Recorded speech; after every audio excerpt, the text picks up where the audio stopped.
Hey yo, what's up mga tools? So ayan, meron naman tayong bagong gawa dito. So unit niya, prompter. Yung makina, hindi ko alam kasi bago pa lang to sa paningin ko. So ayan guys, tinanggal natin dito, inikot-ikot.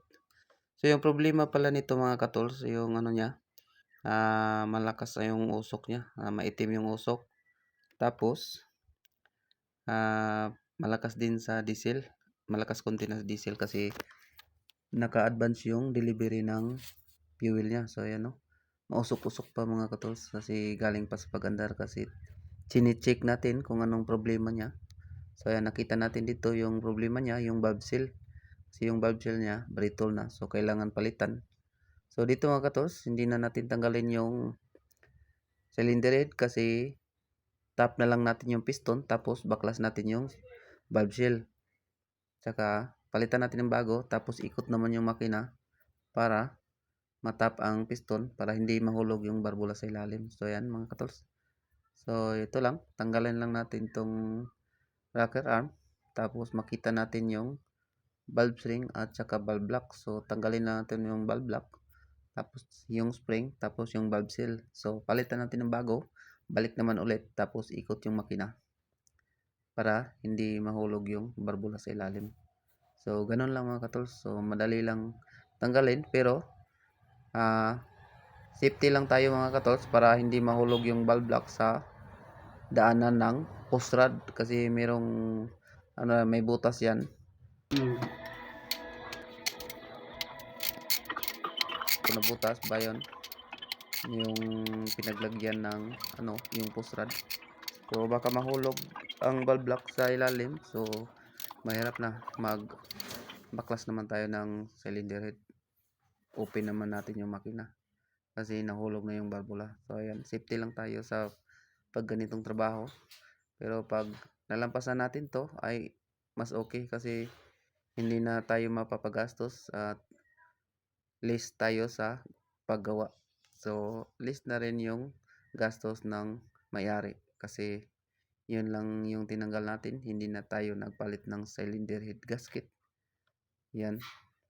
So kailangan lang natin dito change oil siya kasi malapot-lapot na yung niya, oil. Yan mga tol. So ayan. So samahan niyo ko hanggang sa dulo.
Ito yung valve block niya guys.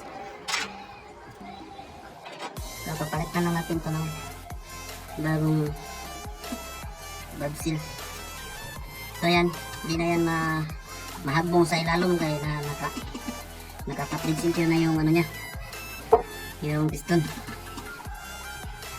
Ayan po sa connectors to. Ayan, nakaalis. So, kunin lang natin yung sample guys. So ayan, so papalitan natin to. So saka na natin to tanggalin lahat isa-isa pag mayroon ng bago para individual natin tanggalin at palitan. Yan. Ayan, okay na.